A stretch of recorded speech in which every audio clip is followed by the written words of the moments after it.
Hello there, this is Shirdel, and welcome to the first video in this Tekken speedrunning tutorial series. A very quick forward before we get started. Firstly, thank you for choosing to watch this video. Whether you're interested in speedrunning the Tekken game or you're just curious about how a Tekken speedrun operates, it's your curiosity that made this tutorial series possible. Also, thank you to every one of my now 1,000 plus Twitch followers who watch me speedrun this series.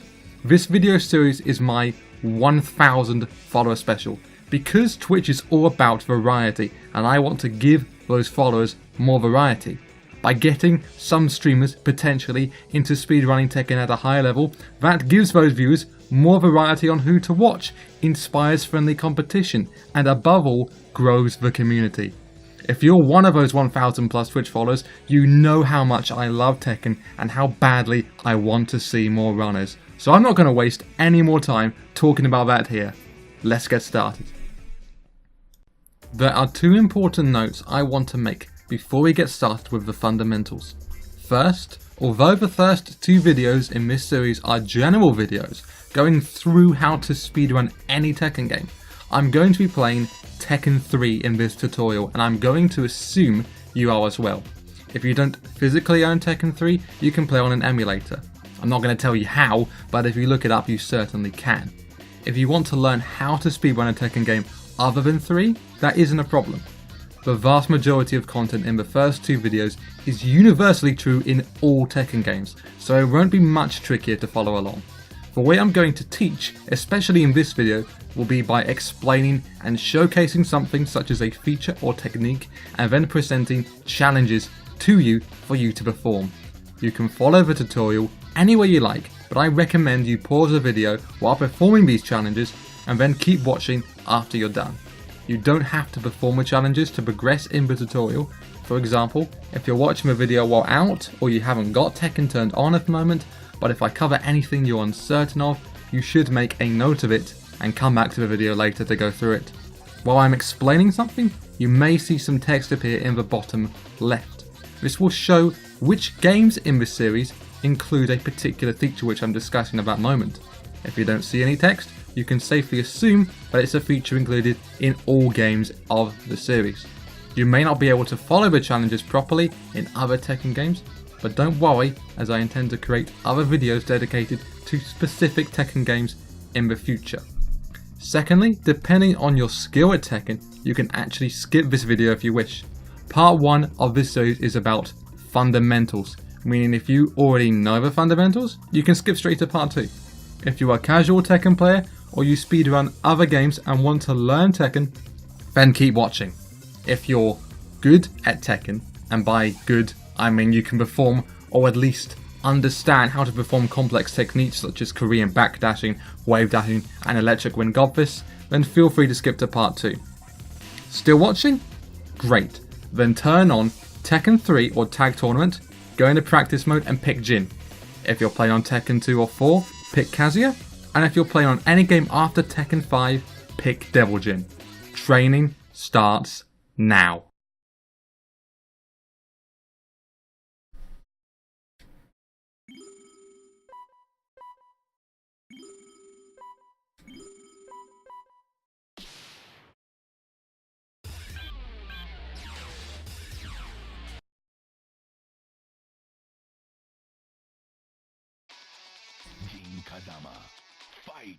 So, this tutorial is going to be extremely thorough, meaning I'm going to assume that you, the viewer, have absolutely zero experience with Tekken. In truth, you all have varying experience with Tekken, and it's likely that even if you aren't a pro, you'll already know the early parts of the tutorial. Please bear with me though, I'm doing this intentionally, because we're going to relearn Tekken from the ground up together. Recapping on parts of the game you already know will help you understand more complex elements of the game later, as well as fill in any holes in your fighting acumen. The first thing you need to learn is that Tekken is a limb-based fighting game. That means each face button on the controller is assigned to a limb. Assuming you're playing on a PlayStation controller like I am, square is assigned to left punch, triangle is assigned to right punch, X is assigned to left kick, and circle is assigned to right kick. These are your basic attacks. By combining buttons with directional inputs on your pad or stick, you can perform your character's unique attacks. Before that, I'm going to be a bit cheeky and give you your first challenge. Now, watch out because it's a doozy. Perform each button one after the other. Press each button one after the other. Press square to perform a left punch, triangle to perform a right punch, X to perform a left kick, and circle to perform a right kick. If you're unsure on how to press a button, I would recommend using your thumb, or alternatively, you can use your index or middle finger if you're playing with the claw method. Okay? Okay, done? Sweet. That is one challenge out of the way. Man, learning how to speedrun Tekken is easy.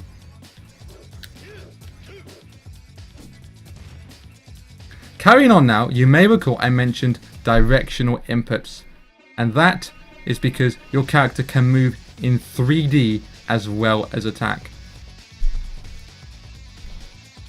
Holding right makes the character move forward, and holding left makes the character move backward. You can guess if I was controlling the character on the right hand side, that would be reversed. Holding left makes your character move forwards, and holding back would make me move backwards. You can also hold down to crouch and hold up to jump. You can also hold multiple directions at the same time. By holding diagonally down and forward, you can move forward while crouching. Or by holding diagonally down and backwards, you can move backwards while crouching. Holding up and forward will make you jump forward, and holding up and back will make you jump backward. These 8 directional inputs are the 8 directions you can move in while playing Tekken. When combined with one or multiple button presses, they form the unique moves that each character holds. Technically speaking, there are actually 9 directional states in Tekken. Pressing nothing is also considered a directional state. This is known as a neutral input. We'll cover this in more detail later, but for now, just be aware it exists. If you're proficient in other fighting games, you may be aware of the number direction system, where neutral is 5. If not, don't worry about it. Tekken has its own system, which I'll cover in a moment. Think of it like this. When pressing an attack button on its own, such as triangle, you're performing neutral plus triangle. If your opponent tries to attack you and you press nothing, you'll block the move because you're in neutral guard, as I'll quickly demonstrate here.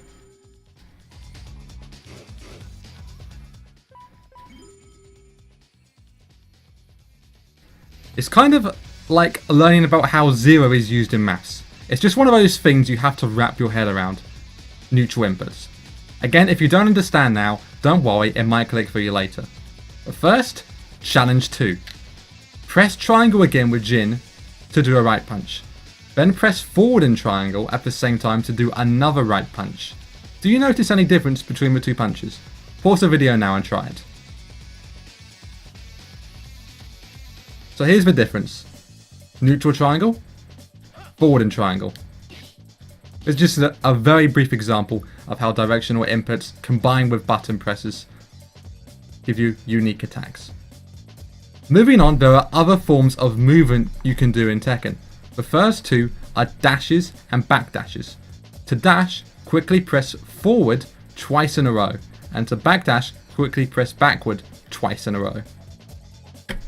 I'll just show you again on webcam quickly, full screen. To dash, press forward twice in a row, and to backdash, press backwards twice in a row. Of course, it depends on what side of the screen you're on. 1, 2, 1, 2, 1, 2, 1, 2, 1, 2, 1, 2.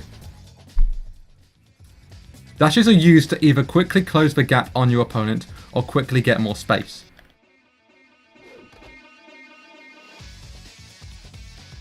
As you can see, I'm getting space here, and now I can dash and quickly close space. This isn't a challenge, but just dash forwards and backwards a couple of times to get the hang of it. You can also run towards the opponent. To do this, first backdash far away so you're on the opposite end of the screen. then tap forward 3 times, and make sure you hold forward the 3rd time you press it. 1, 2, 3. Forward, forward, forward. If you run from far enough away, you can perform an unblockable shoulder barge, which runs through your opponent, which is very useful in certain situations. Challenge 3, try performing certain attacks while you're in the running state. See what happens when you press X while running, what happens when you press circle while running, and what happens when you press square and triangle at the same time while running. Let's quickly see what happens when you do press those while running.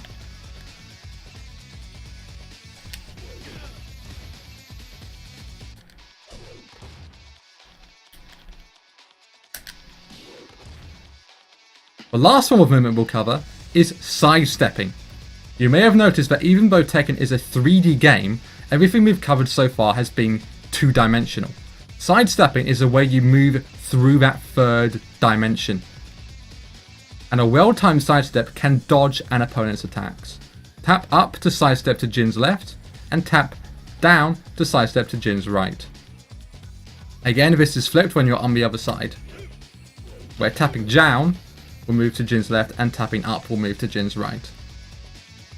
Make sure you don't hold down or hold up. You don't want to jump or crouch. You just want a very light tap. Again, try it a couple of times until you get the hang of it. You can also perform side walking. To do this, press up twice and hold the 2nd up input, or do the same with down. It's the same as running. Up, up, down, down. Make sure you press the inputs quickly, so there's practically no time between the 2 inputs. The next topic we're going to learn about is different heights or levels of attack. There are 4 attack heights: high, mid, special mid, and low. These 4 levels of attack can be defended in 2 different ways. Standing guard, done by holding back or standing perfectly still, and crouch guard, done by holding diagonally down and back. Standing guard blocks all types of attack except low attacks, while crouching guard blocks special mid and low attacks and ducks under high attacks, but cannot block mid attacks. To give you an example of different attack heights, I'm going to press start, go to training dummy or training dummy 1 and pick stand guard. Now I'm going to perform 1 attack of each height and see what happens. As a basic example, square is a high attack, forward in triangle is a mid attack, down in square is a special mid attack, and down in circle is a low attack. The AI blocked the first 3 moves and got hit by the low. Okay, it's time for challenge 4. Go back to the training dummy and change the AI to crouch guard and perform the moves I just did. How does the AI react to each move? Again, that is square, forward in triangle, down in square, and down in circle. Pause the video now. So here's how the AI reacts while in crouch guard to each of those 4 moves. Square, goes over, forward in triangle, hits, down in square, blocked, down in circle, blocked. While we're on the subject of blocking, there are some moves known as unblockable attacks, which as the name suggests, cannot be blocked. Throws are technically unblockable, although they can be broken, or more on throws later though. Each character has at least 1 unblockable attack, while some such as Ogre have over 10. Jin has 2, one that comes out quite quickly, and one that takes twice as long to come out, but does double the damage. Unblockable attacks are important for the speedrun, but for now you just need to know that they exist. Now we're going to move on to learning a very important aspect of Tekken, and that is its notation system. This system was created by players as a way of being able to type moves quickly and identify moves regardless of the console you're playing on. Arcade, PlayStation, Xbox, etc. The basic notation will be displayed on the screen now. What you can see is that each direction is represented by a letter and each attack button is represented by a number. Up is U, down is D, back is B, and forward is F. The diagonal directions are also represented by the two directions adjacent to it, those being up/forward, up/back, down/forward, and down/back. If it's a little confusing to you, think of this system as being like a compass. If up is north and forward is east, then up/forward is northeast. The attack buttons are usually represented by numbers. 1 is square, 2 is triangle, 3 is X, and 4 is circle.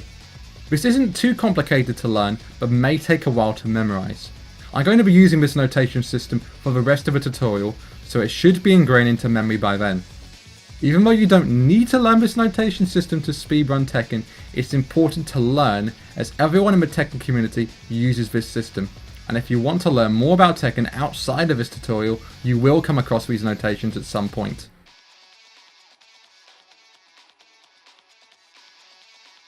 We're going to be learning the rest of the symbols in this notation system now. And to start with, it might look a little more like algebra than Tekken. Don't worry though, because I'm going to give you challenges so you can memorize these symbols quickly and efficiently. Many attacks in Tekken require you to press multiple inputs at the same time.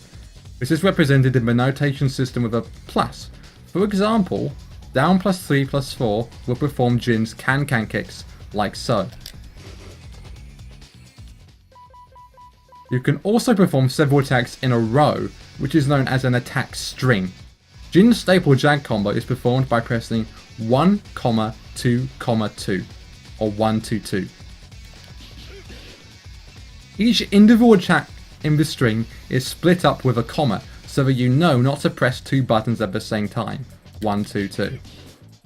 Some moves require you to press two buttons in quick succession, the same as dashing. An example is Jin's Demon Scissors move, performed by pressing 4, then 3 afterwards. The small gap between the two button presses is represented with a tilde. Try performing the move multiple times until you get the hang of the motion. You can try sliding your thumb across the two buttons, or quickly dance your fingers across both buttons, one after the other. Some forms of movement also have their own notation.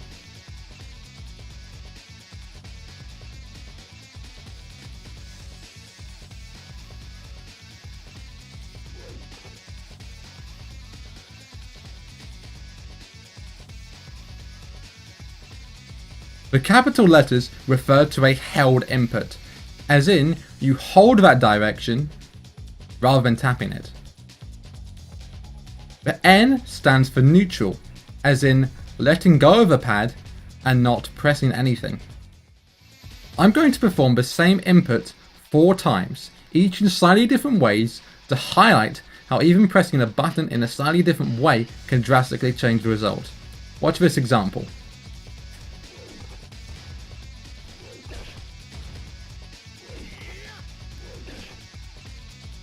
Challenge 5, and this is your first major challenge. Pause the video and try performing each of the following moves in order. After you attempt the challenge, you can keep watching and see if you got them all right. Did you execute each move properly? If not, go back and try the moves you missed again. Figure out what was wrong. I'm going to show you what each of these moves look like now.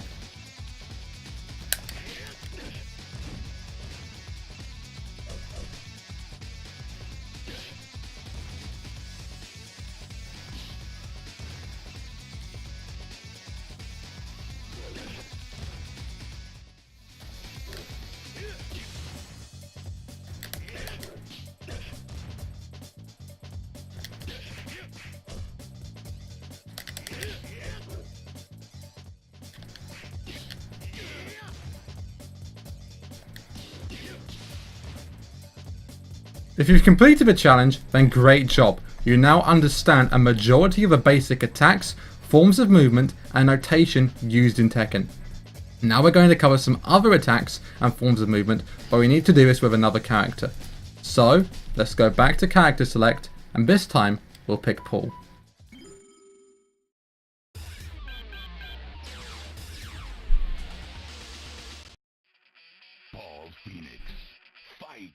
The reason why we're swapping to Paul is because he has some features that Jin doesn't. The first of those we're going to cover is sways.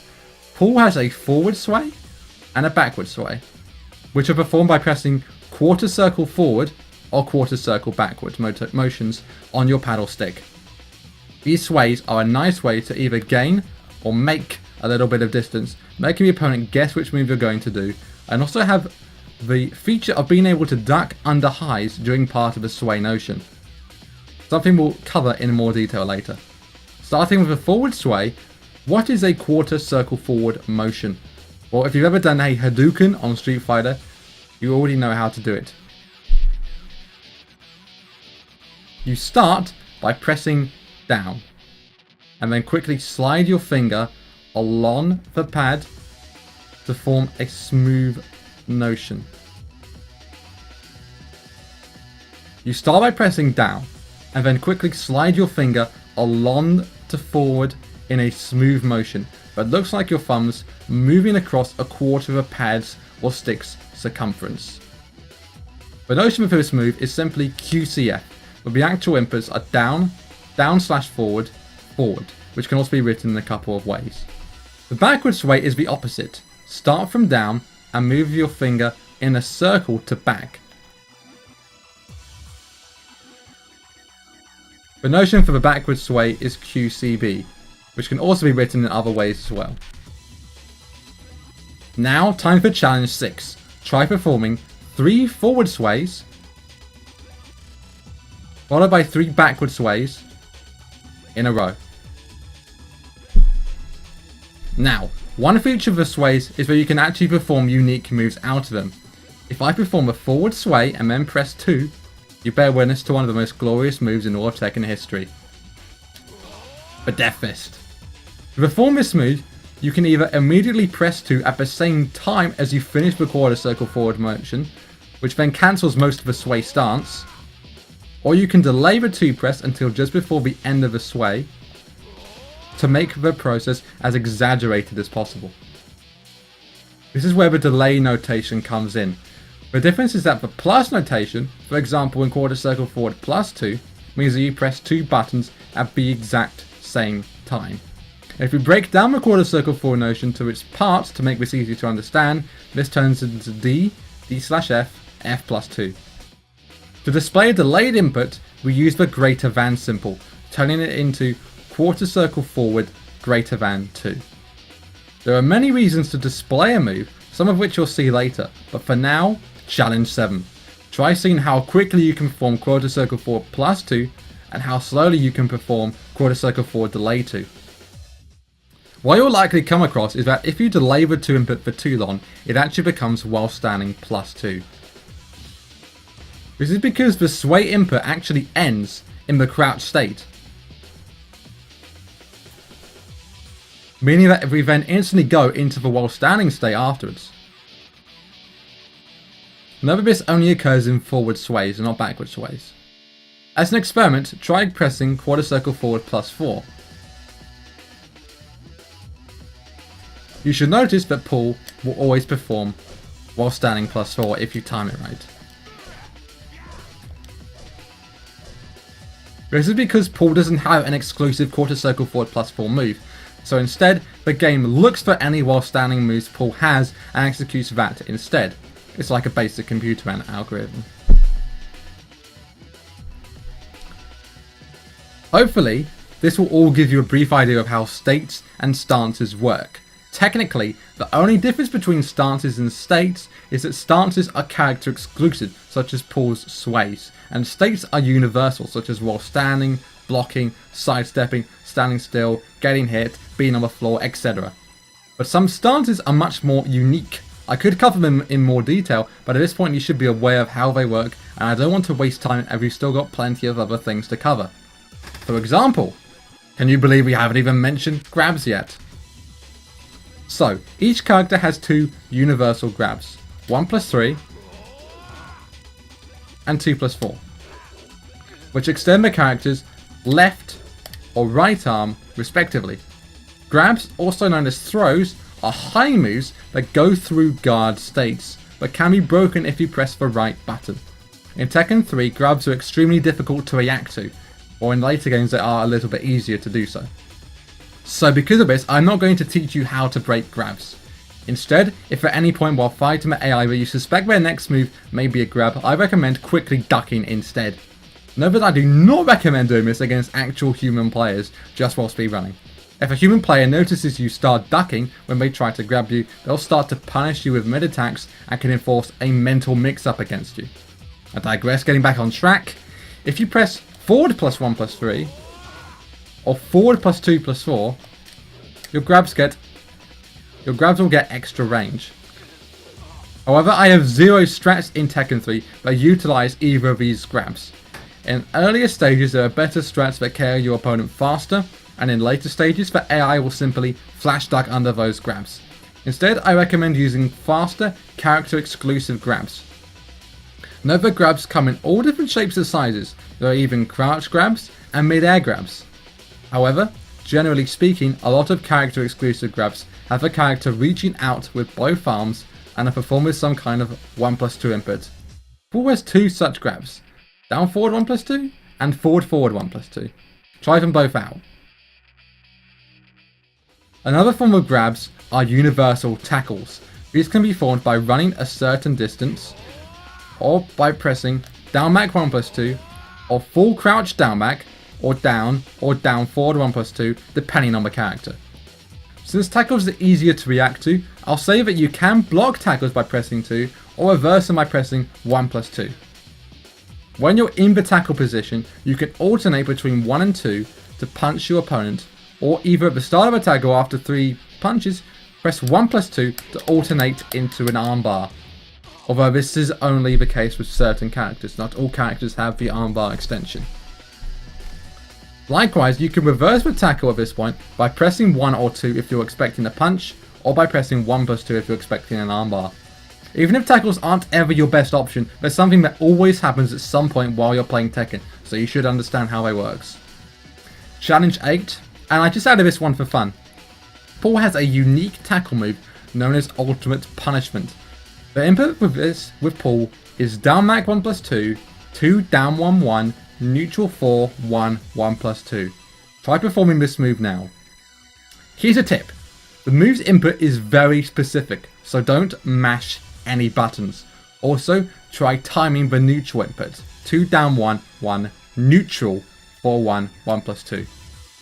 Let go of the down input after Paul starts performing the 2 left punches. And only press 1, 4, 1+2 after you let go of down. Keep trying to move until you feel comfortable with it. And here's what it looks like.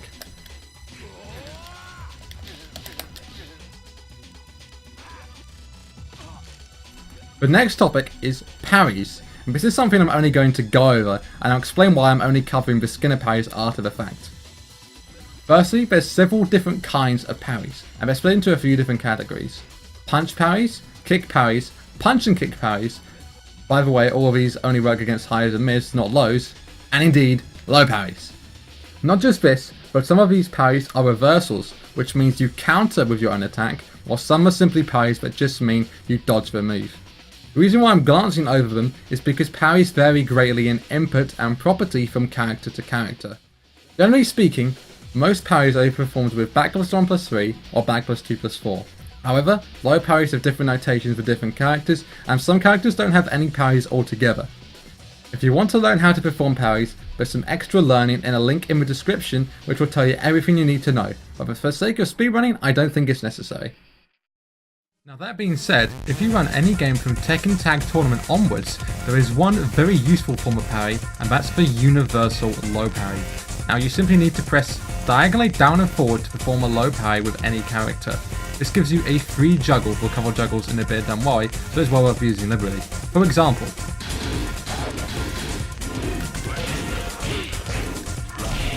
just like so.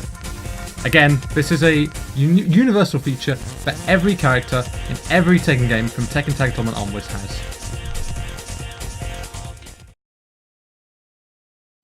Going back to Tekken 3, there are a couple more things we'll be covering with Paul.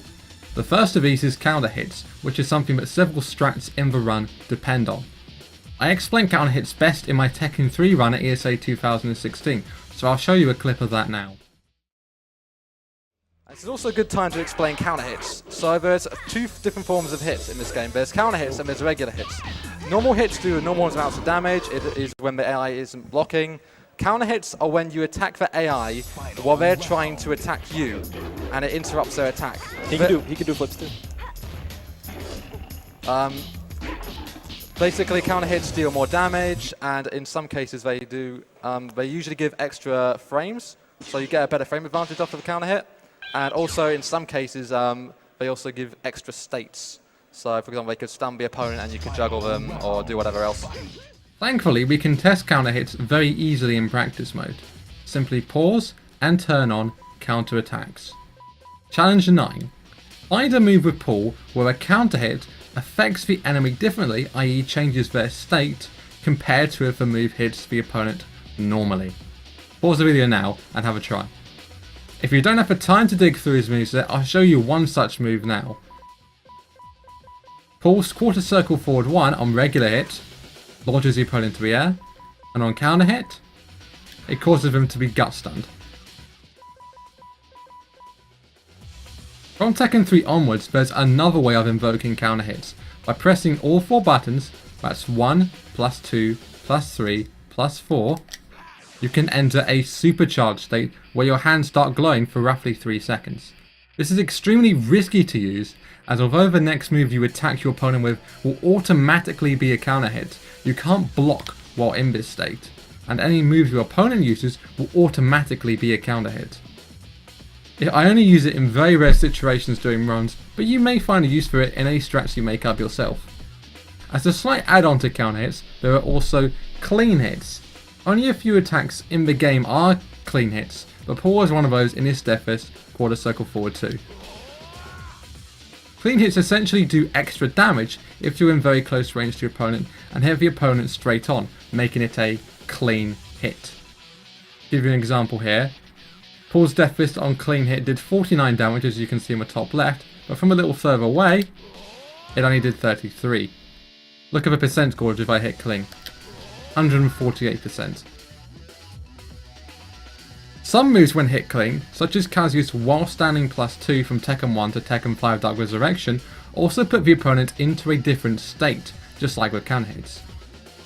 The last part of the tutorial we're going to be covering with pull is crushes. Essentially, some moves and starters in Tekken will allow you to crush particular attack heights during the move's animation. For example, hop kicks, like Paul's up forward +3 and up forward +4, grant low crush abilities.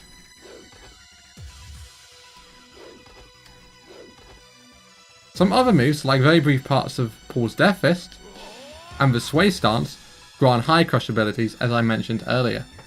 But note that this is only the case during a short part of a move's animation. Some moves grant crush abilities throughout their whole animation, while some will only crush moves during a part. A very few number of moves and stances, perhaps most notoriously being Shall Use Arta Phoenix Stance, also grant mid-crush abilities. Now to conclude part 1 of this tutorial, we're going to pause, return to the character select screen, and pick Jin again, or Kazuya or Devil Jin depending on your game. Select Hwoarang as your opponent, or Baek if you're playing on Tekken 2.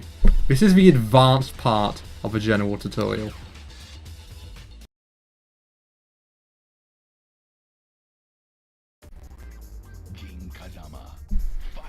The first thing we're going to discuss is an advanced form of movement known as a crouch dash, and you're going to want to look at the controller cam during this.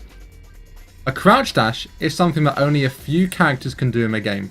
In Tekken 3, only Jin, Heihachi, Hwoarang, and King can do crouch dashes, but they're still extremely important to learn. First of all, the notation to perform a crouch dash is forward, neutral, down, down/forward. This is spelled as CD for short. Just try doing one now. It doesn't matter if you can't, just give it a shot. This kind of notation is something that some people will be able to get the hang of instantly, while others may have difficulty. Don't worry if you are having trouble. It took me an extremely long time to get the hang of it. But then again, I used to play on the analog stick of an Xbox 360 controller. Now I use a DualShock 4 pad, as you can see, and I find it extremely easy. If you have a controller that works with both a stick and a pad, Try it with both and see which you find easier. I would recommend using a pad, but unless if you're on an arcade stick, but of course it's personal preference. Just give it a few tries. Here's a few tips if you are struggling. First of all, ignore the neutral input. As you naturally move your thumb from forward to down, your controller will reset to neutral. Forward, down, forward, down. No matter how quickly I go, I cannot go from forward to down without hitting a neutral input. So just forget it's even there. Just drag your thumb from forward to down, quickly tap forward, wait a moment, and then go to down. You have a lot more leeway than you think you do. Then just slide your thumb from down to down forward. Challenge 10. Perform 3 crouch dashes on one side of the screen, swap sides, and then perform another 3 crouch dashes on the opposite side of the screen. You really need to get used to playing on both sides.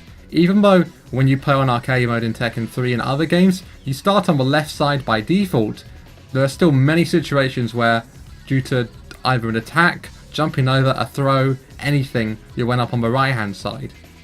And there are a number of starting Tekken players who can only execute certain commands on one side of the screen is staggering. Get used to the command on both sides. Don't even worry if you spend an hour plus here. Some people will pick it up instantly, and some take hours and hours and hours. Just try it for as long as you have the patience. Keep trying the input and experimenting with it until you're comfortable. Now here's a reason why crouch dashes are important. They can cover distance between you and your opponent extremely quickly, and there are several different moves you can perform with them. Two of the most famous of Jin's are the Wind Gun Fist performed with forward, neutral, down, /forward +2.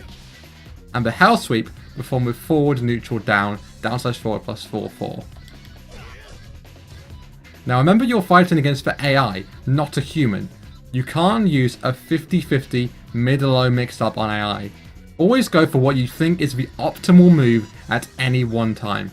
The longer you play, the more you'll start to realize what the optimal move means. Getting back on track, there's no point to learning crouch dashes if you can't perform moves out of them. Try Jin's Wind Gun Fist input, crouch dash +2.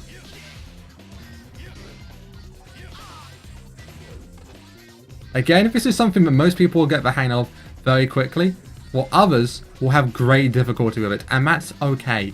Practice it for a while. If you're still struggling, try pressing /forward +2 first. See what happens if you time it differently. I'm going to just quickly go to webcam here. As I was saying, try pressing /forward +2 first. I'm just going to... Okay. Try pressing /forward +2 first. And see what happens if you time it differently. So that you press 2 a bit before down forward, or press down forward a bit before 2. Keep trying and keep experimenting with the input until you get the hang of pressing down forward 2. See how lenient it is. Then go back to the Wind Gun Fist input. Do the crouch dash and then press 2 afterwards. Leave it as long as you can.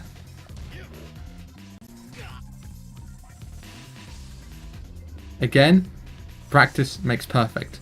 After you leave it for a long time, then you can start to tighten up the input.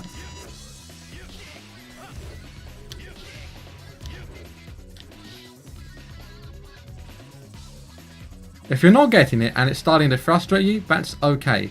Leave it for a while and carry on with the tutorial. I'm not expecting you to pick up all of this in a day. This is the kind of tutorial that you should pick up, drop, and digest in small morsels. You never stop learning Tekken. I have not stopped learning Tekken.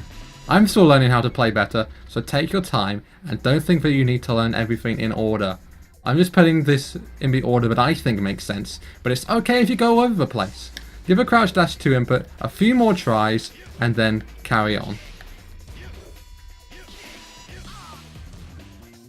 Now the next thing we're going to learn, and this is the most advanced form of movement in the game, is dash cancelling. Remember that movement in Tekken is a 3D space, so at any one point you can go from a side step to a back dash to a forward dash to a crouch dash to just blocking. Movement is fluid, and you need to learn how to interchange different forms of movement. Here's a quick tip that I found very useful. If you ever find yourself just holding back and waiting for the opponent to do something, you could be sidestepping or moving instead. You don't want to block your opponent's moves, you want to make them whiff. That's true with humans and AI. So how do you dash cancel? Well, there's a lot of different ways to dash cancel, and to be honest, it isn't the most important thing to learn as an amateur, so I'm going to repeat each way very quickly, and if you want to learn them, you can practice them and replay the video. From a sidestep or sidewalk, you can hold back to block, double tap back to backdash, or double tap forward to dash forward. From a crouch dash, you can press another forward to go into a forward dash.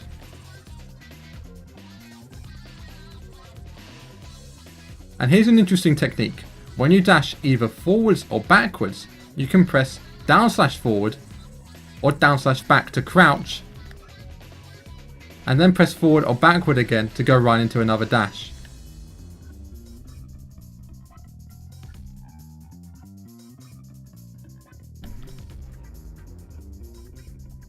This input for this is forward forward, down forward forward, or back back, down back back, down back back, down back back. This is mainly used for backdashing as the quickest general way to make the distance between you and your opponent, and it's known as the Korean backdash, because Koreans, of course, were the ones who found it. Now, even though you can move about quickly, the most important thing is that you can quickly block at any point while dashing. From a sidestep or forward dash, just hold B to block. As you can see, you can do it instantly. From a back dash, hold down B and then go to B without letting go of the pad.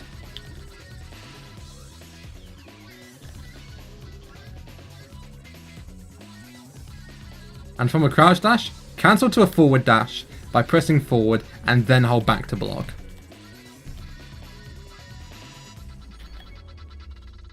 You can also perform a wave dash or repeated crouch dashes by cancelling the crouch dash into a forward dash and then into another crouch dash. The input for this is forward, neutral, down, down/forward, neutral, forward, neutral, down, down/forward, neutral, etc.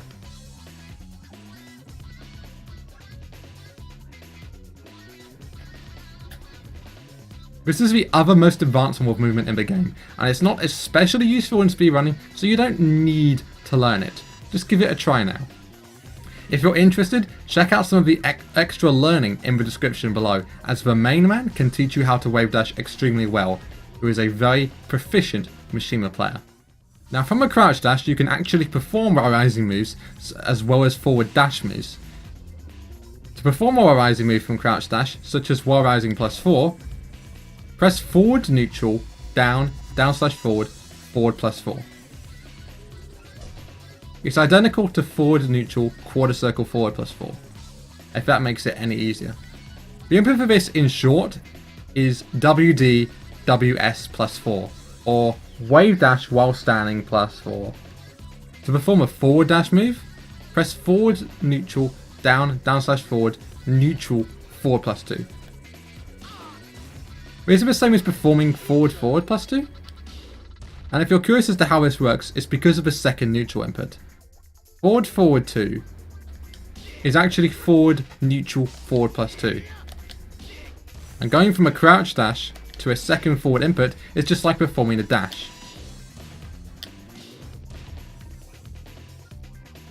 Again, this is a bit of an information overload, but none of this is especially essential to just learning how to speedrun Tekken. I wanted to do it all in one go, rather than drip through each part and spend ages on advanced techniques when we haven't even gotten to the good stuff yet. So if you are interested, here's a challenge for you. Perform crouch dash +4, wave dash while standing +4, and crouch dash forward forward +4, and see what the difference is between each notation.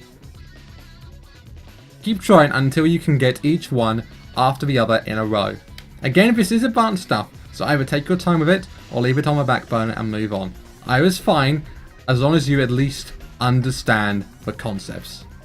Alright, so that might have been a bit too hard, too fast. Ultimately though, these forms of advanced movement are things that take anybody an extremely long time to learn. And so, Many different tutorials already exist or use different ways to help you grasp the concepts of how these forms of movement actually work. This first video is just a general crash course, and I want to spend more time on other things. So if you are interested in learning these forms of advanced movement and my tutorial wasn't comprehensive enough, there will be some other advanced movement guides in the extra learning section of the description. Moving on now, I want to discuss natural combos. This is where we start getting close to talking about both juggles and frame data, but natural combos are a very simple concept to understand, which should hopefully help you be able to learn the more advanced parts of Tekken. Essentially, natural combos are where you can perform a move or series of moves, and when the first attack hits your opponent, you are able to naturally continue attacking your opponent before they recover. To visually demonstrate what I mean, if you're playing on a later Tekken game, enabling the stand to guard option in practice mode is extremely useful to practice this. If not, like I am on Tekken 3, you can get the same effect by setting the training dummy to stand, then midway through your combo, pause the game and set it to stand guard. Some of Jin's natural combos include his 1-2 punches, back forward plus 2-1, his 1-1-2 combo, and his down forward 4-4 and wire rising plus 4-4 combos. These are all moves where if the first hit connects, all the other hits will also connect for free, making it a natural combo. Some of Jin's combos that are non-natural combos include his full back forward 2-1-2 combo, his wire rising plus 1-2 combo, and his down forward plus 1-2 combo. The opponent will have an opportunity to block partway through the combo. However, these examples are actually natural counter combos, also known as natural combos on counter hit. As the name suggests, these combos will land on the opponent if they land as a counter hit. Observe.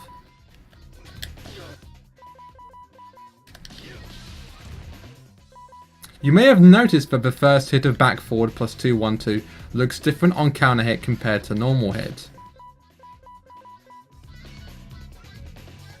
It stuns the opponent on counter hit, which is what allows you to land the full combo. You remember when we covered counter hits, but some moves give different states when they land as a counter hit. This can allow you to notice mid-combo whether it landed as a normal hit or counter hit, and then decide whether to perform the full combo or just the first two hits. Yes, that was me subtly introducing a new concept. The next thing we're going to talk about is hit confirming. Many natural combos in Tekken are hit confirmable, which means you can perform the first part of a combo, and depending on whether that part hits or not, you can decide whether it's safe to finish the combo. These are also known as hit confirmable combos. Now these are much easier to practice on later games which have the stand to guard function, and I'll explain why. Let's take Jin's 1-1-2 combo as an example. You perform all three hits really quickly. As long as the first jab hits, they'll all hit. However, you can delay the last hit, making a combo 1-1 delay 2, as I'll try to do here.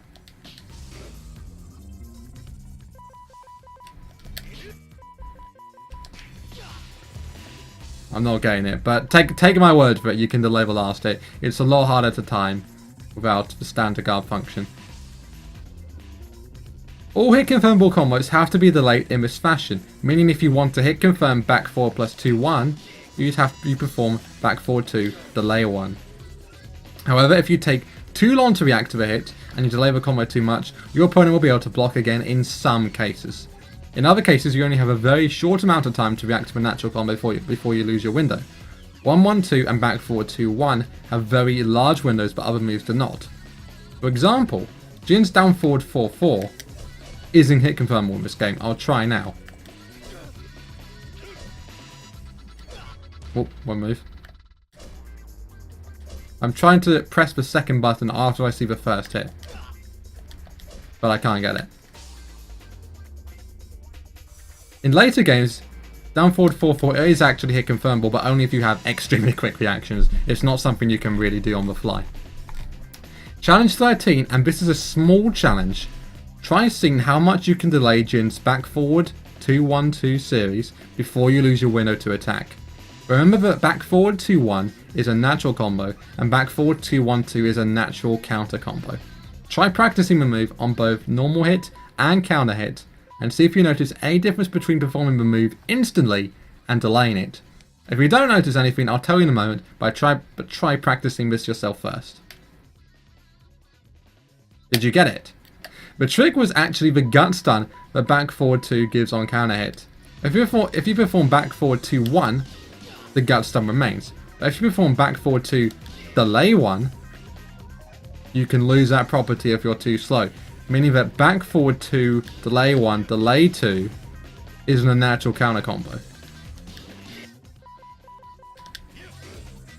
But back forward 2, 1 delay 2 is.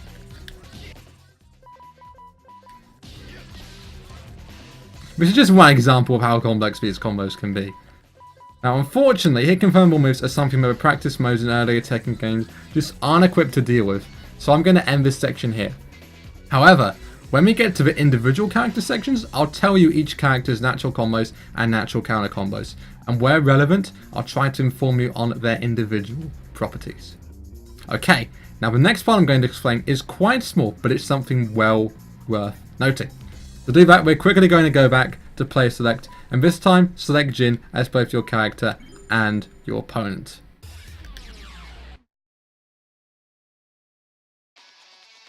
Now we're going to go onto combo training or defensive training, depending on the game, and select this combo as the combo that the opponent is going to perform, the one you're going to practice against. That means the opponent, is going to perform the move player 2, not you, player 1. Now let me tell you something about this combo before I start before I let the opponent perform a move. The first 4 hits of this combo are all high. So just to feel good about yourself, I want you to practice this. First, go into crouch guard and duck under the first 4 jabs, and then hit the opponent with a crouch jab after the 4th jab. Don't go for a rising move, as the opponent's combo will likely hit you out of the move first. Just keep it safe. I'm going to do that now.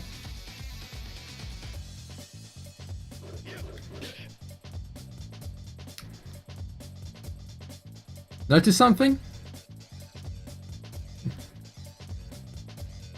Now because the first 4 hits are high, you should be able to block the first attack and then duck under the next few. So hold back, and after you block the first jab, hold down back to block under the rest. Just try that now.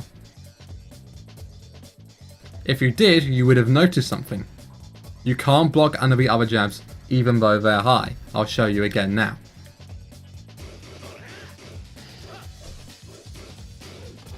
To show you one more time so you can see the controller.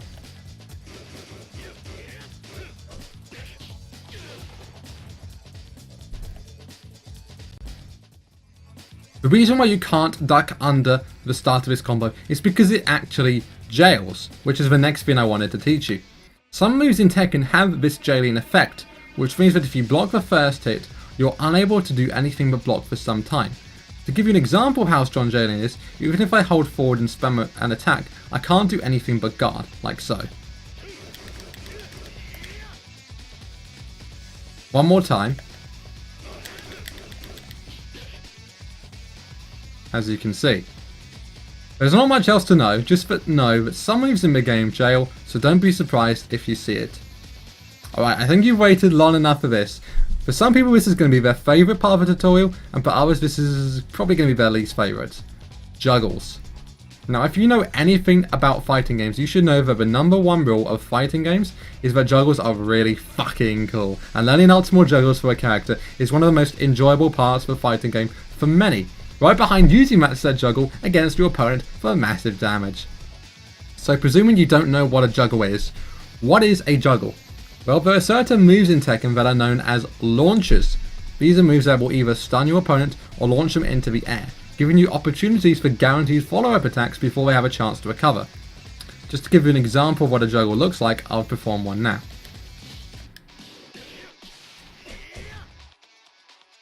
Now, while I certainly recommend you learn the staple juggles that I'm going to teach you in my character-specific tutorial section in the later video, I want to immediately tell you that juggle situations can become radically different to what you may become used to in practice mode.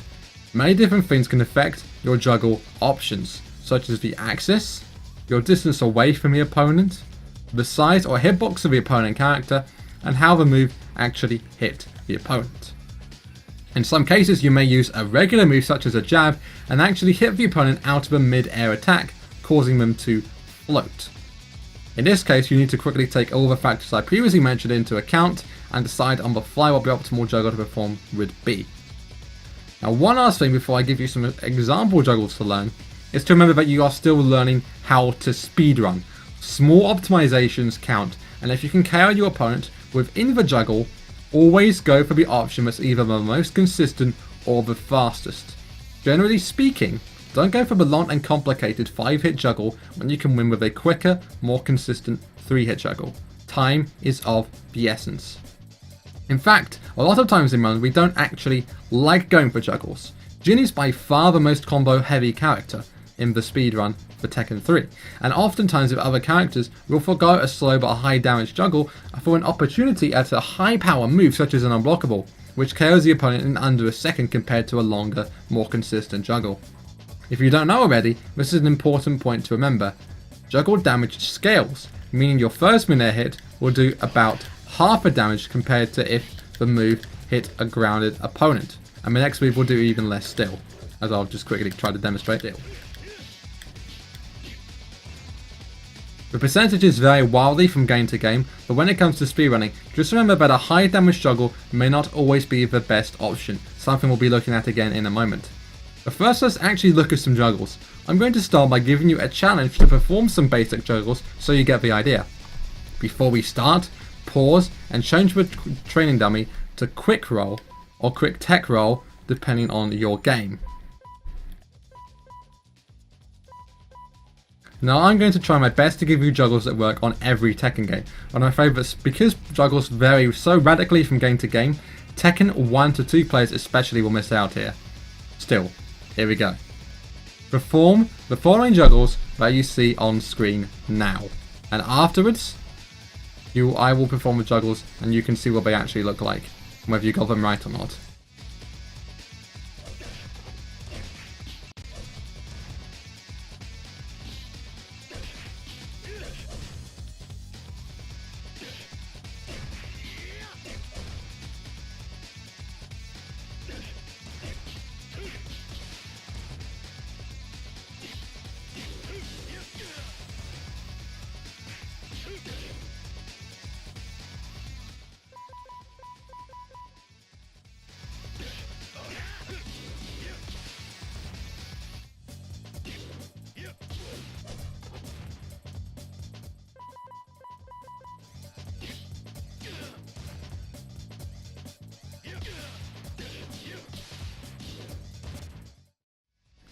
Hopefully, some of those juggles will have given you an idea of how tricky they can sometimes be to pull off. No juggle has 100% consistency, so you need to be aware of the factors I mentioned before: axis, distance, the opponent, and their life bar.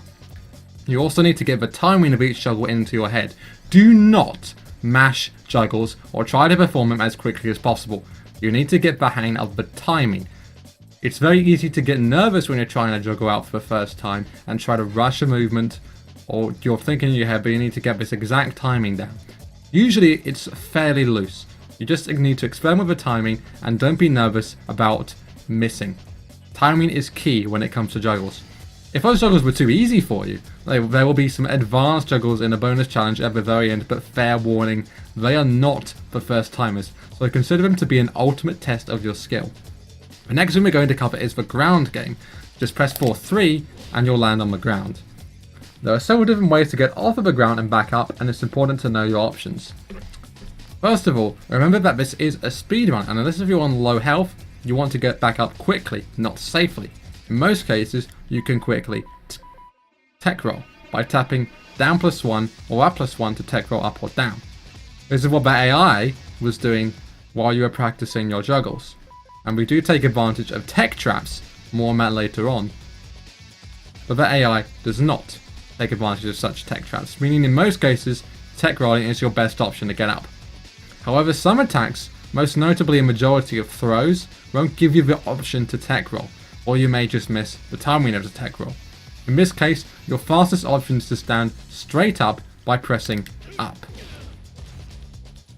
Alternatively, you can roll backwards by pressing B, roll forwards by pressing F, perform a low get up kick by pressing 3, perform a mid get up kick by pressing 4, side roll by pressing 1 or down 1. After you side roll, you can hold down to stay on the floor. You can toe kick. When you're face down, you can press 3 and it will perform a low kick, which can launch your opponent if they're close, and it's a clean hit. When you're at face up, feet towards the opponent, you can press down +3 and it will perform a little toe kick.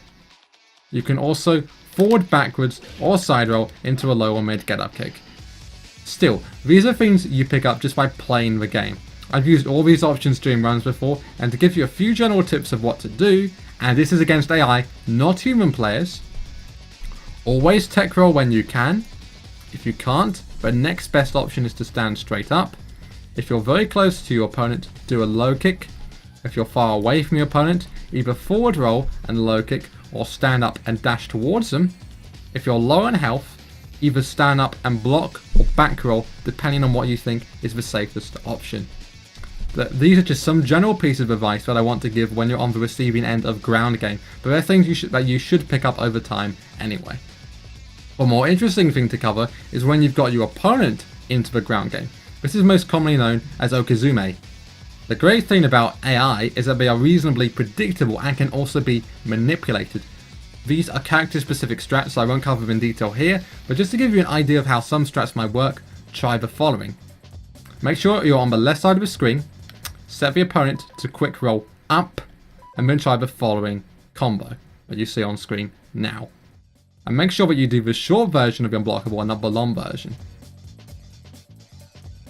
Then after you're done, set the opponent to quick roll down and try the same combo. If you tried the combo, you should notice that this unblockable only hits opponents who tech roll to your left, their right. In actual fact, this strat is relatively unique in this case, as most tech trap strats actually hit opponents regardless of the direction they tech roll. As I try this combo now, you should notice that the unblockable only hits opponents who tech roll to your left, their right. If I set it to quick roll down and then try the combo again, it completely misses. I did do the longer version there, but it would have still completely missed. This strat is actually one of the few cases where the strat is a 50-50, but it shows you how varied some of these Okizeme strats can be. There's no one-size-fits-all rule with Tekken. We'll cover strats in more detail in the character-specific sections. Now we're almost at the end of this tutorial, but there's one last very important topic to cover: frame data and punishing. The two go hand in hand because understanding the frame data helps you learn how to punish optimally. So first of all, don't worry, you don't need to learn frame data and numbers for every single character to speedrun Tekken, and I can understand if some people don't like the idea of it. That's why I saved this section for the last part of the video, because I know anyone still watching is extremely dedicated at this point. Don't worry, I'm not going to teach you all the frame data, largely because of how greatly it changes from game to game. Instead, I'm just going to teach you the basics, the frame data of most common moves, and then move on to punishing. Now when you're playing Tekken, you should know that the game is locked to a constant 60 FPS or frames per second. Outside of old PAL games where it's 50 FPS, but we're not getting into that. That means that the game's graphics are refreshing and updating 60 times each second, which means that Tekken games run at 60 Hz. However, the game's engine is also refreshing 60 times a second, keeping in sync with the frame rate. The two are separate, but in sync. This means that the game checks your controller 60 times a second for any combination of inputs, without taking things like latency into account. You don't need to learn the technical concepts in any more detail than this, just be aware that Tekken runs at 60 frames per second and your in-game inputs are recognized at the same rate. So, how fast exactly are basic actions in Tekken? Well, going from a neutral position to a guard position takes exactly 1 frame. If you hold back, 1 frame later, you're guarding. The same applies for crouch guarding. Now, universally speaking, the fastest moves in the game are your basic jabs performed by pressing 1. There are exceptions, but we're just focusing on the standards. When you press 1, you don't immediately punch your opponent. The attack animation starts immediately, but it actually takes, on average, 10 frames before your punch lands on the opponent. Again, this number can differ depending on the character in the game, but for the vast majority of the time, it takes 10 frames before your attack lands on the opponent. This means that 1 is a 10 frame move, which is also written as 10F, meaning 10 frames, or I10, meaning this move impacts against the opponent after a minimum of 10 frames. At 10 frames, your basic punch is the fastest move in the series for the majority of characters. Attack animations are split up into 3 sections. These are known as startup frames, active frames, and recovery frames. These names should be self-explanatory, but just to be safe, startup frames are the frames before the attack hits. Meaning that if your opponent lands an attack on you while you're still in this startup mode, it will be a counter hit. A good example is an unblockable. An unblockable has over a second of startup frames. And you can easily react and counter attack before the unblockable hits you. Active frames are the frames where the attack can actually land on your opponent. For example, even though the 1 jab is I10, if the opponent is, for example, a little bit further away from you, or they're getting up from a crouching position, the attack may input a few frames later than 10. A great example of a move that is especially on active frames is Ogre's Flame Breath. Recovery frames are where your attack ends and you're waiting to regain control of your character. Some attacks may take longer to recover if they're blocked, for example, most low sweeps, so be careful as you're vulnerable to attack while recovering from your own attack. From Tekken 2 onwards, there's a very useful feature called Hit Analysis, which is great for visually interpreting frame data. Go and turn it on now. You can notice immediately that both you and the AI turn green. If you perform a move, you'll notice that you turn red. If the AI blocks or is hit by your move, they also turn red. Essentially, when you're red, it means that you cannot control the character during that time. You can buffer inputs, but the character won't do anything until it recovers from the move it's just performed. To give you an example, try inputting forward +2. You'll notice that your character immediately turns red the moment you finish the input. However, if you input something like 1-1, you should notice that your character only turns red while it's recovering from a move, not while it's performing 1-1. This is because Jin is still accepting inputs. You can press 2 after 1-1 to go into 1-1-2. The moment he starts the animation for the third punch, he turns red because he can't accept any more inputs. This information is useful because from it, you can find out the frame advantage or disadvantage of moves when they are blocked or when they hit. In theory, you can record the input like I am now, play it back frame by frame, and see which character recovers first and by how many frames. For example, a standard 1 jab will give you a +1 frame advantage on block. This is pretty much universally true of most characters in most Tekken games.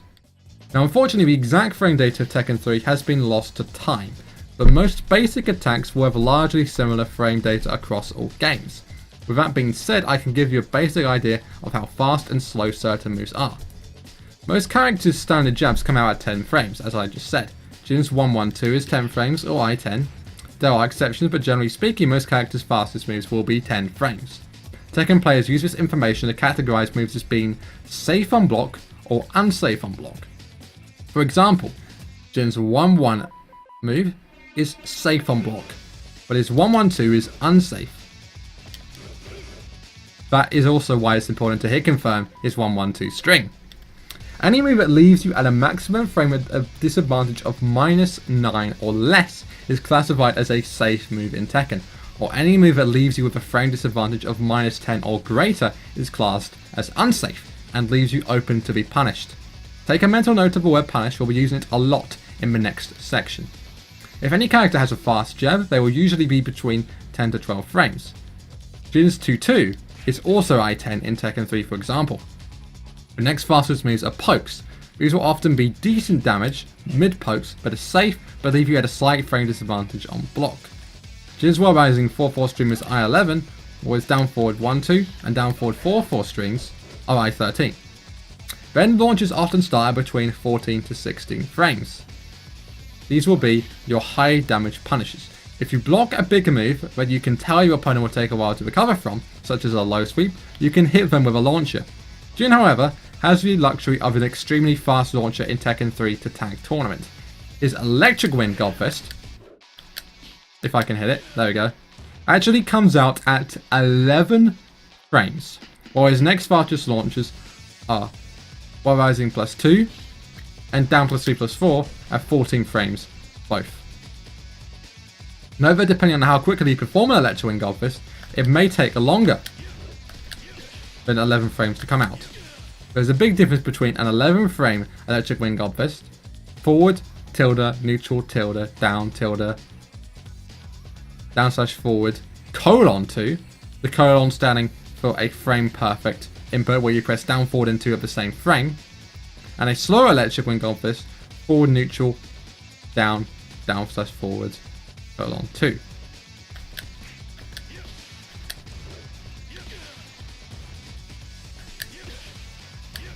You probably can't tell the difference here, but I was intentionally doing slightly slower Electric Wind Godfist there. A regular Wind Godfist is also slower than the Electric Wind Godfist, no matter how quickly you do it, and it's -10 on block compared to the Electric Wind Godfist +5, +4 in Tekken 3 on block. So keep that in mind when punishing with a Mishima. Some other important moves to remember the frame data for are things like long range punishes. Jin's forward 2 I believe comes out at 15 frames in Tekken 3, and most other long range knockdown moves are around the same speed. Note that although Jin's forward 2 is unsafe on block, due to its knockback property, it's virtually impossible to punish because jabs just don't have the range to hit you, making it technically safe. Most grabs also come out at 11 to 12 frames. Jin's 1+3, 2+4, and forward 1+2 are all 12 frames, whereas down forward +2+3 and quarter circle back +1+3 are all 11 frames. In time you should be able to get a rough idea of how fast and how safe or unsafe a move is just by looking at it. I certainly would recommend any speedrunners look up frame data. It isn't necessary until you get to a very high level of play. However, just keep note of each character's main punishes. Their jab launcher, their 11 to 13 frame punisher, their launch punisher, their long range punisher, and their punishers from while standing. As well as frame punishes, you should also take note of when you can whiff punish an opponent. Moves that your opponent do that completely miss you. Either because you're too far away, you sidestep them, you ducked under them, or you crushed them. As mentioned earlier, it's great when an opponent whiffs a move because they're recovering from it and you aren't. You have time to dash up and punish them for their mistake while they're recovering.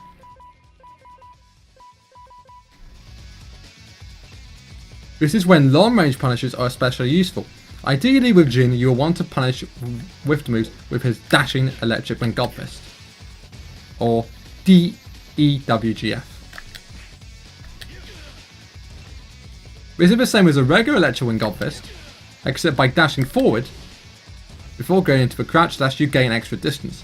Of course this is a very high level technique, so I wouldn't expect any players to learn it. Instead, try dashing up and doing down +3/+4, or simply do forward 2. It's better to go for a punish that you're confident will hit than risk going for a big move that you're not confident you can connect. So now we're at the final part of this tutorial, just frame moves. A few characters have just frame or frame perfect moves. As I mentioned before, Jin's just frame move is his Electric Wind Godfist. Essentially, a just frame, or JF move, is one where you have to perform one or more button presses with, you guessed it, frame perfect accuracy. Technically, the EWGF actually gives players 2 frames of leniency rather than 1, but most players still consider it a just frame move due to its high difficulty to learn. Just frame moves are necessary to learn, and it's very likely there will be some just frame moves that you can execute more easily than others. However, definitely be aware that they exist. Challenge 16. Land one electro golf fist on the left side of the screen, jump over, and land one electro golf fist on the right side. Keep trying until you land both in a row. I'm suggesting this because, again, a major mistake that most starting players is not practicing on both sides of the screen. I made that mistake when I was starting, and for a while I was only proficient when playing on the left hand side. This is not a mistake you should make as well. I didn't mean to do a kick there. So if you're done with that, then congratulations, you've reached the end of part 1 of this tutorial. You should now have a great understanding of all the fundamentals of Tekken. So to finish, let's have 2 challenges to revise everything you've just learnt. And to make things interesting, we're going to go back to the character select and pick another character, King. Pick Paul as your opponent.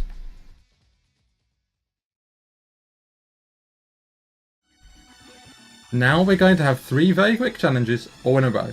Challenge 17. I want you to perform the following moves and combos with King Della on screen now without even knowing what they are or what they do. Pause the video and then resume it after you've finished each one. Okay. Done all those? Think you figured out what each move is? Well, here's a recording of what they actually all are.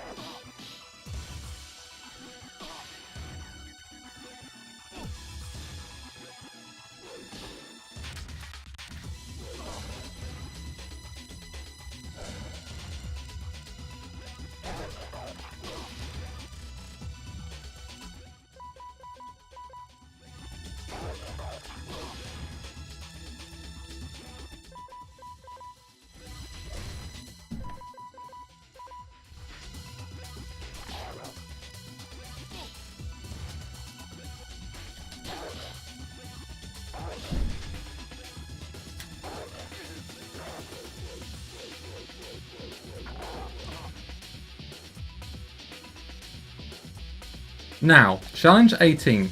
Do each of those moves again, but also write down how fast you think each move is based on frames and whether the move is safe or unsafe on block. Here's the list of moves on screen again in case you forgot. Now again, try each move again and write down how fast you think each move is based on frames and whether the move is safe or unsafe on block. Done that? Here's the actual frame data for each move. Finally, challenge 19. Land the following combos you see on screen now. Tried it? Here's what they actually look like. Did you manage it? Here's what they actually look like.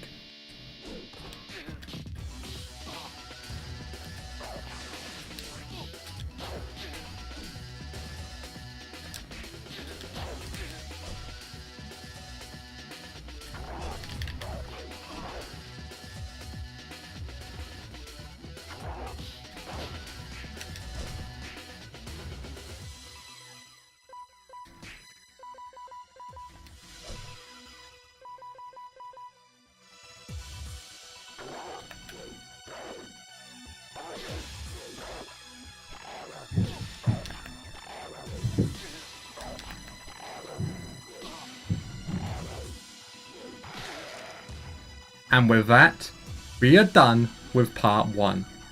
But don't get too confident, we've still got a lot more to cover. You might know the fundamentals, but you still don't know how to speedrun just yet. In part 2, we'll be looking at all of the main categories available to run, how the AI works, and some general advice regarding fighting the AI. Then, we'll start focusing on Tekken 3 in part 3 and learning the actual strats used in runs. However, to give you something to do while waiting for part 2 to come out, let me give you challenge 20, ultra advanced combos. Feel free to come back and practice these in your own time. Even if you don't land them at all, let alone land them consistently, just trying to practice these will improve your skill. Go back to Jin to try these, and on the menu, select your opponent to quick roll.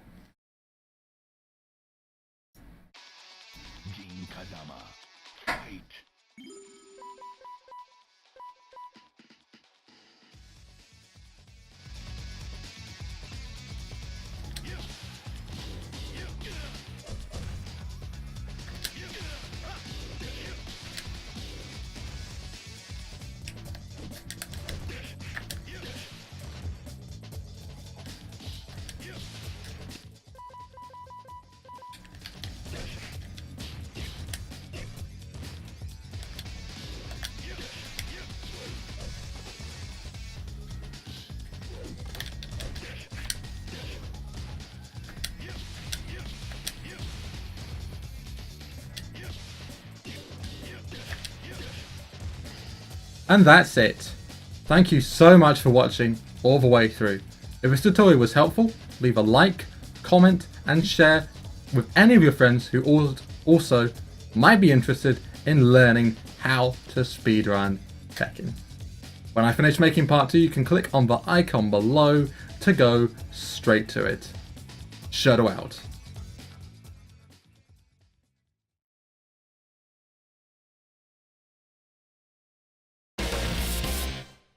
Each character has at least one unblockable attack, while some such as Ogre have over 10. Jin has 2, one that comes out quite quickly, and that was a slow one, great. Each character has at least one unblockable attack, while some such as Ogre have over 10. Jin has 2, one that comes out quite quickly.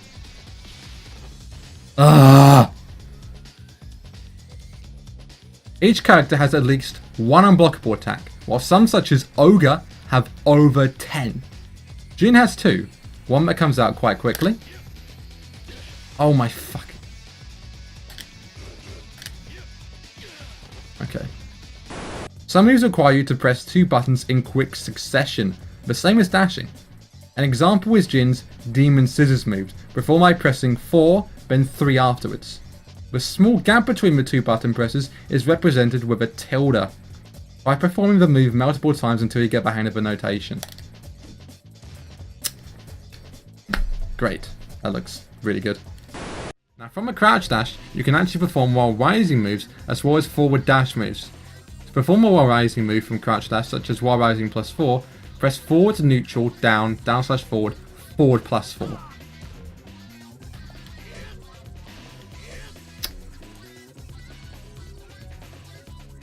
Now from a crouch dash, you can actually perform while rising moves, such as... Now from a crouch dash, you can actually perform while rising moves as well as forward dash moves. To perform a while rising move from crouch dash, such as while rising +4, press forward to neutral, down, down/forward, forward +4. Apologise, I got the wrong move there for a second. It's a bit of a tight input, but it's a very smooth motion once you get the hang of it. It's identical. It's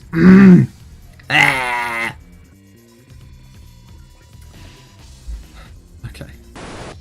The reason why the start of this combo, reason why you can't duck under this challenge 16. Land 1 electric wind gold fist on the left side of the screen, jump over, then land 1 electric wind gold fist on the right side. Challenge 16. Land 1 electric wind gold fist on the left side of the screen. Challenge 16. Land 1 electric wind gold fist on the left side of the screen. Challenge 16. Land 1 electric wind gold fist on the left side of the screen. Jump over and land one electric wind gold fist on the right side. Fucking bullshit.